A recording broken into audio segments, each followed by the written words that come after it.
तीन मूर्ति भवन भारत के प्रथम प्रधानमंत्री पंडित जवाहरलाल नेहरू का आवास था।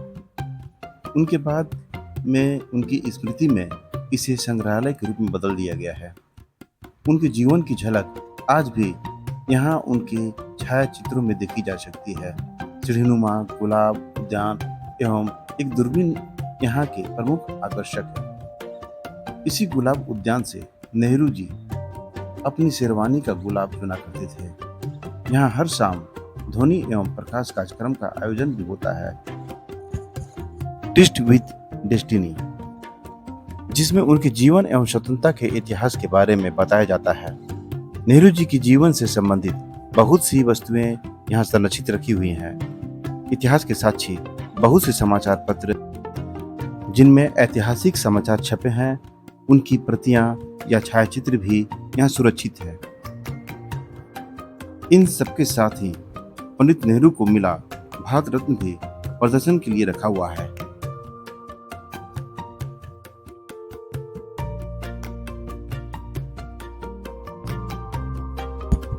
मैं इसके बारे में कुछ जानकारी आपको और दे दूं। जानिए तीन मूर्ति भवन पर क्यों है विवाद और क्या है इसका ऐतिहासिक महत्व।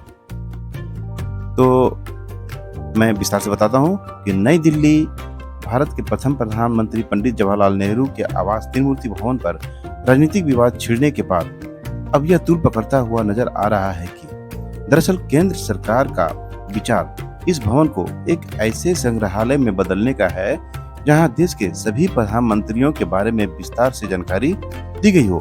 लेकिन केंद्र की इस संभावित कोशिशों के मद्देनजर पूर्व प्रधानमंत्री डॉक्टर मनमोहन सिंह ने प्रधानमंत्री श्री नरेंद्र मोदी को एक पत्र लिखकर इस योजनाओं पर नाराजगी व्यक्त की है। उनका कहना है कि यहाँ से पंडित नेहरू की यादें जुड़ी हुई है और इसका एक ऐतिहासिक महत्व है, लिहाजा इससे कोई छेड़छाड़ न की जाए।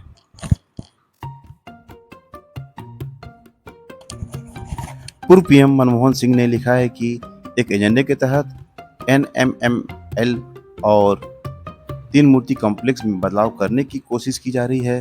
पंडित नेहरू केवल कांग्रेस के ही नेता नहीं थे, बल्कि उनका ताल्लुक पूरे देश से है। लिहाजा सरकार को उनसे जुड़ी स्मृतियों के साथ छेड़छाड़ नहीं करनी चाहिए। इस पत्र में उन्होंने अटल बिहारी वाजपेयी का जिक्र करते हुए ये भी कहा है कि उन्होंने भी कभी इस भवन में छेड़छाड़ करने की कोशिश नहीं की।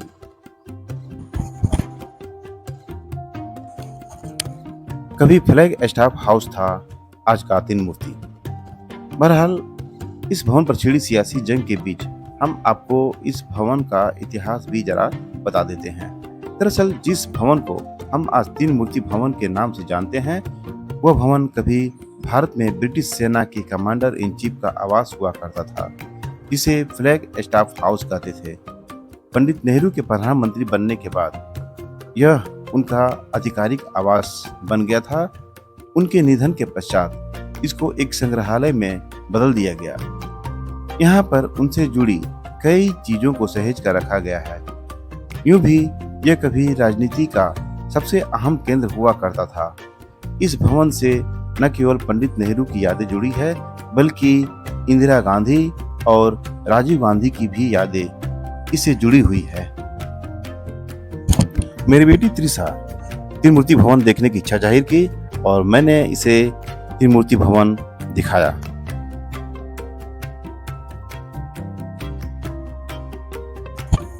कैसे नाम पड़ा तीन मूर्ति भवन? दरअसल जिस जगह पर भवन स्थित है, वहां के गोल चक्कर पर बीचों बीच एक स्तंभ के किनारे तीन दिशाओं में मुंह किए हुए तीन सैनिकों की मूर्तियां लगी हुई है। ये द्वितीय विश्व युद्ध समय में काम आए सैनिकों का स्मारक है। इस स्मारक की वजह से ही भवन का नाम तीन मूर्ति भवन पड़ गया है।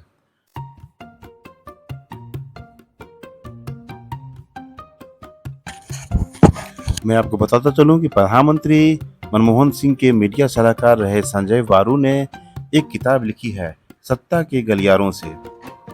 अपनी किताब में बारू लिखते हैं कि इंदिरा गांधी की वजह से तीन मूर्ति भवन में रहने का साहस प्रधानमंत्री लाल बहादुर शास्त्री नहीं जुटा पाए।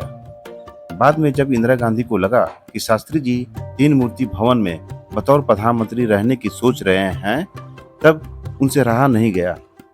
उन्होंने शास्त्री जी को चिट्ठी लिखी।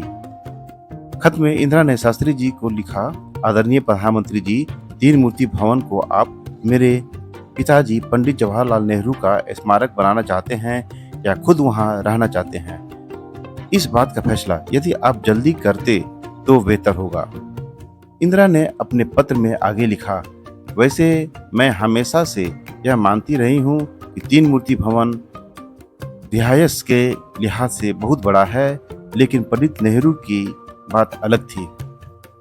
उनसे मिलने वालों की तादाद बहुत बड़ी थी। हालांकि अब स्थिति ऐसी नहीं रहेगी। ये पूर्व प्रधानमंत्री राजीव गांधी के वे कपड़े जिस समय उनका देहांत हुआ था।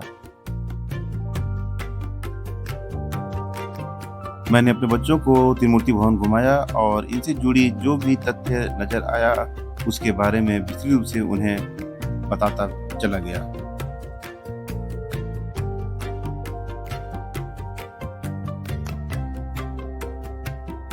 त्रिमूर्ति भवन से जुड़ी अनेक रोचक बातें अभी और है, लेकिन इतनी छोटी वीडियो में कुछ बातें नहीं बता पाऊंगा।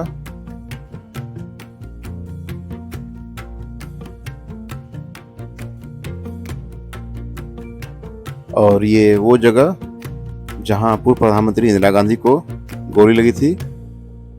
मैंने अपने दोनों बच्चों को ये जगह दिखाया और इनके बारे में बताया।